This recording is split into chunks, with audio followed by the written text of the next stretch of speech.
네, 그럼 오늘 설명에 직접 참여했던 고려대 안산병원 감염내과 최원석 교수님과 더 궁금한 점 풀어보겠습니다. 교수님 안녕하십니까? 네, 네, 안녕하세요. 현장에서 이제 질문들 받으셨겠지만 네, 네. 안전한지 우려하는 분들이 많네요. 어때요? 코로나19 백신 맞아도 되는 겁니까? 네, 그러니까 이제 워낙 여러 가지 이슈가 있었기 네. 때문에 안전성에 대한 걱정을 특히 좀 많이 가지시는 것 같다고 네. 생각합니다. 우리가 완전한 안전성이 뭘까 생각을 해보면 몇십 년 동안 지나도 특별한 문제가 없는 것 이렇게 네. 생각할 텐데요. 사실은 어떠한 약물이든 백신이든 그런 수준으로 확인됐다 말하기는 참 어렵죠. 저희가 할 수 있는 건 지금 갖고 있는 정보 그리고 지금의 상황을 비추어서 이 약물을 쓰기에 적절한가 이득이 되는가일 겁니다. 그러한 측면에서 안전성은 저는 확보가 되었다고 생각하고 있습니다. 네. 지금 뭐 임상 연구 자료를 통해서 나온 것, 또 이미 백신 접종이 시작되어 있는 국가들, 또 전 세계적으로 지금 1억 명이 넘게 접종을 하고 있는데요.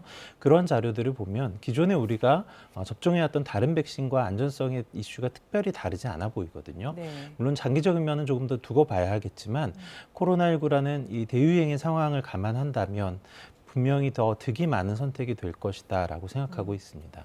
그럼 혹시 접종을 먼저 시작한 다른 나라에서 뭐 부작용이나 이상 사례 이런 것들이 보고된 건 없습니까? 네, 뭐 이 임상 연구를 통해서도 또 앞서 백신 접종을 시작한 국가에서도 이상 반응에 관련돼 있는 보고는 일부 있습니다. 네. 접종 부위 또는 전신에 나타날 수 있는 이미 알고 있는 이상 반응 말고요.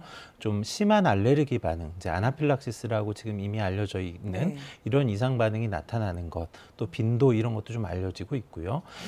또 뭐 이 임상 연구 중간에도 확인되었지만 횡단선 척추염 같은 이런 형태의 신경학적인 이상 반응에 대한 이야기도 있습니다. 다만 이런 이상 반응의 발생 정도가 다른 백신의 수준하고 크게 다르지는 않아 보인다라는 점, 또 이것이 백신 접종을 진행을 중단할 정도의 수준은 아니다라는 점이고요.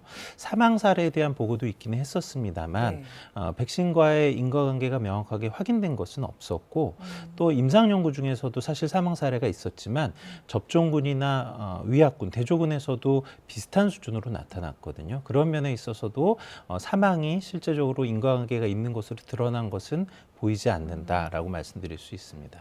네, 건강한 분들은 그렇다 치고 뭐 암이나 당뇨, 고혈압 이런 이제 만성 질환이 있으신 분들은 좀 걱정이 더 많으실 것 같아요. 어떻게 보십니까? 네, 그렇죠. 이제 본인이 갖고 있는 질환 때문에 안전성에 대한 걱정을 조금 더 가지실 것 같습니다. 네. 다만 임상 연구에 포함되어 있었던 군들을 보면 그 안에 뭐 당뇨병, 고혈압 이런 만성 질환을 갖고 있는 분들이 상당히 들어 있습니다. 네. 그리고 그런 분들에 있어서 이상 반응이나 또 뭐 유효성의 측면에서 특별히 다른 결과를 보이지는 않았고요. 또 앞서 접종하고 있는 국가들에 있어서도 이러한 분들이 더 위험하다고 보지 않습니다. 특히 이분들은 우리가 이미 잘 알고 있는 것처럼 코로나19에 감염이 되었을 때 더 중증으로 진행할 위험이 높은 분들이죠. 안전성의 이슈가 특별히 더 크지는 않은데 맞았을 때 거둬들일 수 있는 이득이 더 크다라는 점을 고려하면 득실의 면에서는 더 득이 많은 그런 대상군이 아닐까 생각합니다. 일단 맞으시는 게 좋겠다라는 네. 걸로. 네. 오늘 그 정은경 천장이 러시아 백신 얘기를 갑자기 꺼냈어요. 스푸트니크 5. 계약이 진행 중인 건 아니지만 여러 가능성을 두고 검토하겠다라고 했는데 이 얘기는 왜 나온 거죠?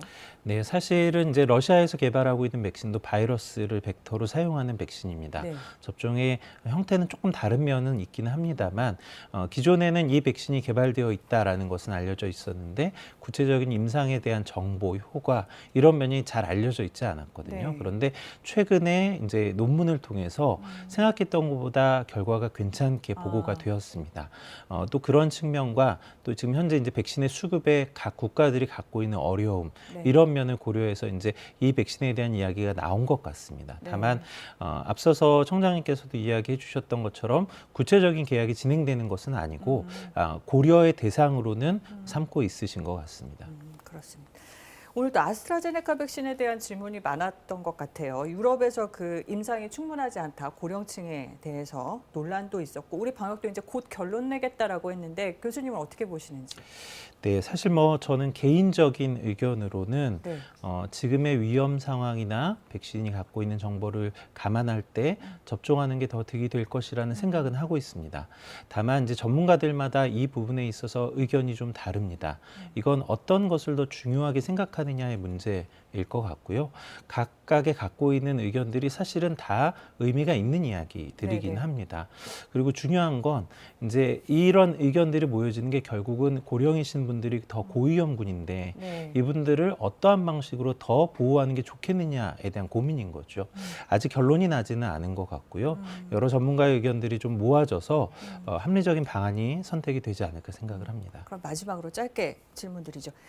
이 요양원에 계시거나 의료진 분들 다음 순서가 65살 이상인데 아스트라제네카 백신 때문에 이 접종 계획이 조금 차질이 생길 수도 있을까요?